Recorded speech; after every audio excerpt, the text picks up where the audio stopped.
I never thought I would be the kind of woman to share a story like this. But some secrets weigh too heavily to stay hidden forever. And if you've ever found yourself wanting something you knew you shouldn't, maybe you'll understand me better than I care to admit. It all began the night I crossed a line I thought I'd never cross, a line that changed not only my marriage, but the way I saw myself forever. My name is Claire Miller, and I've been married to my husband, Ethan, for nearly 10 years.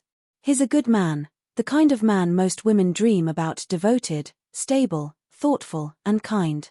When we first got together, I was swept off my feet.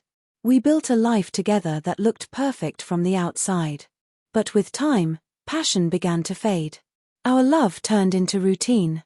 Nights that were once filled with heat and urgency became quiet, predictable, almost mechanical. I told myself it was normal. That's what marriage becomes after years together, right? Comfort over passion, security over thrill. But deep inside, I couldn't ignore the emptiness. I craved something more, something I didn't even know how to describe until it was staring me in the face. That something came in the form of Damien Carter. He was Ethan's colleague, confident, sharp, and effortlessly charming. From the very first moment we met, I felt it. The tension. The way his eyes lingered just a little too long, the way his smile curved when he said my name, the way he stood just close enough that I could feel his presence without him touching me. At first, I told myself it was harmless. Just harmless chemistry. But deep down, I knew it wasn't. I liked it. I liked the smirks, the subtle brushes of his hand when Ethan wasn't looking, the thrill of knowing someone saw me, really saw me, in a way I hadn't felt in years. It built slowly, like a storm rolling in the distance. And then one night, I didn't stop it.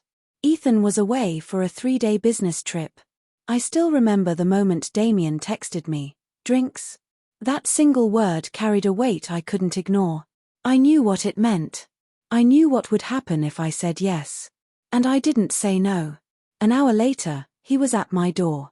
I opened it with shaking hands, my heart hammering against my ribs.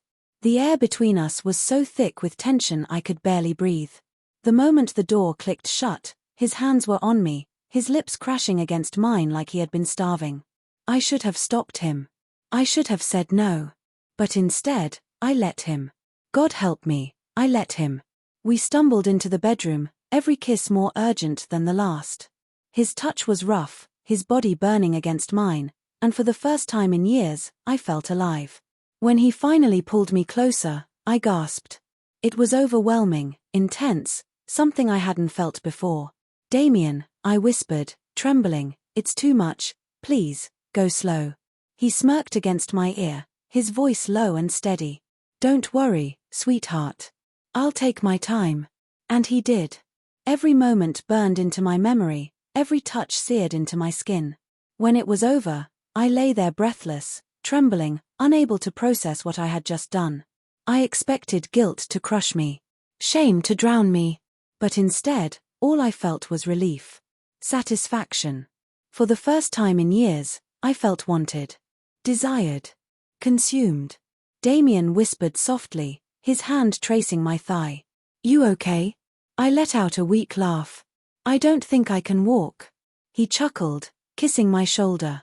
"I'll take that as a compliment." And the worst part? I knew it wouldn't be the last time. But as weeks passed, I realized something even more painful. It wasn't Damien I truly wanted. It was the feeling.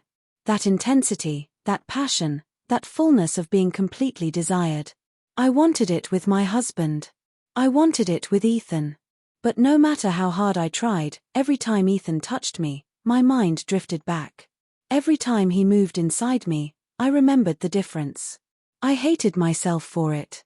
I loved Ethan deeply, but I couldn't ignore the truth. I wanted more.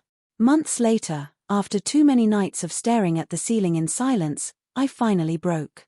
One evening, after a few glasses of wine, I curled up beside Ethan on the couch, my fingers trailing across his chest. "Baby," I whispered. He turned to me, kissed my forehead gently.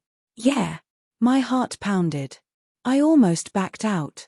But the words slipped out before I could stop them. "I think we should explore some options. To make our sex life better." He froze. His eyes narrowed slightly. You're not happy. I am, I said quickly. I love you. I just think maybe we could enhance things. His face tightened. Are you saying you want me to get surgery? Not surgery exactly, I said carefully. But there are procedures. Non-invasive. Things that could help. The silence that followed felt endless. Finally, he whispered, am I not enough for you? My chest ached. I wanted to scream yes, you're enough. But I also wanted more. I had tasted more, and I couldn't untaste it. For weeks, Ethan barely spoke to me. I thought I had ruined everything. I thought he would leave. But then, one night, he came home late, his expression unreadable. He sat beside me in bed and whispered, I've been researching. Researching what? I asked softly. He looked me in the eyes. Enhancement procedures. My breath caught. Ethan, you don't have to. I want to, he interrupted firmly. If it'll make you happy. I want to try. The process took months. Consultations, doubts, fears. But I stood by him every step of the way. And when the time finally came, he was different. That night, when he pulled me close again, when he slid inside me, my breath caught. My nails dug into his back. My heart pounded wildly. Baby, I gasped. Go slow. His lips brushed my ear. You asked for this, he murmured. Now take it. And I did. Every deep, breathtaking moment. By the end, I was trembling, shaking, unable to form words. Ethan smiled down at me, his hand tracing lazy circles on my stomach. So, he asked softly. I couldn't even speak. Instead, I pulled him into a kiss, tears stinging my eyes. Because for the first time in years, I wasn't thinking about Damien. I wasn't craving anyone else. I had my husband back. And I knew I would never need anyone else again.